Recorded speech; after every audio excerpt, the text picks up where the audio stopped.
achievements, and all the bells of all the churches were ringing like mad, and like a great song to the music of their ringing, he heard thousands of people shouting, "Long live Lionel! Long live our little king!"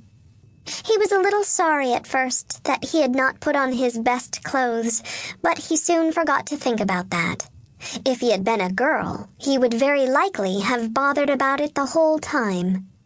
As they went along, the grave gentlemen, who were the Chancellor and the Prime Minister, explained the things which Lionel did not understand. "I thought we were a republic," said Lionel. "I'm sure there hasn't been a king for some time." "Sire, your great-great-great-great-great-grandfather's death happened when my grandfather was a little boy," said the Prime Minister. "And since then your loyal people have been saving up to buy you a crown. So much a week, you know, according to people's means. 6 pence a week from those who have first-rate pocket money, down to a halfpenny a week from those who haven't so much. You know it's the rule that the crown must be paid for by the people." "But hadn't my great-great, however much it is, grandfather a crown?" "Yes, but he sent it to be tinned over for fear of vanity, and he had had all the jewels taken out and sold them to buy books. He was a strange man, a very good king he was, but he had his faults. He was fond of books. Almost with his last breath he sent the crown to be tinned, and he never lived to pay the tinsmith's bill." Here the Prime Minister wiped away a tear, and just then the carriage stopped, and Lionel was taken out of the carriage to be crowned. Being crowned is much more tiring work than you would suppose, and by the time it was over, and Lionel had worn the royal robes for an hour or two, and had had his hand kissed by everybody whose business it was to do it, he was quite worn out, and was very glad to get into the palace nursery. Nurse was there, and tea was ready. Seedy cake and plummy cake, and jam and hot buttered toast, and the prettiest china with red and gold and blue flowers on it, and real tea, and as many cups of it as you liked.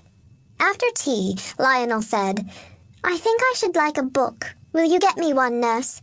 "Bless the child," said Nurse. "You don't suppose you've lost the use of your legs with just being a king? Run along, do, and get your books yourself." So Lionel went down into the library.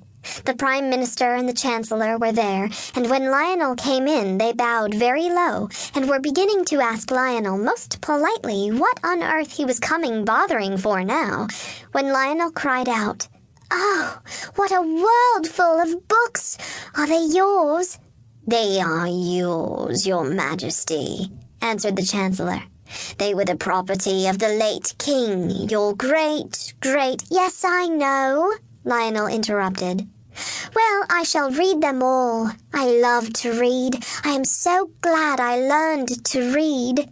"If I might venture to advise your Majesty," said the Prime Minister, "I should not read these books. Your great—" "Yes," said Lionel quickly. "He was a very good king. Oh, yes, really a very superior king in his way, but he was a little, well, strange." "Mad?" asked Lionel cheerfully. No. Both the gentlemen were sincerely shocked.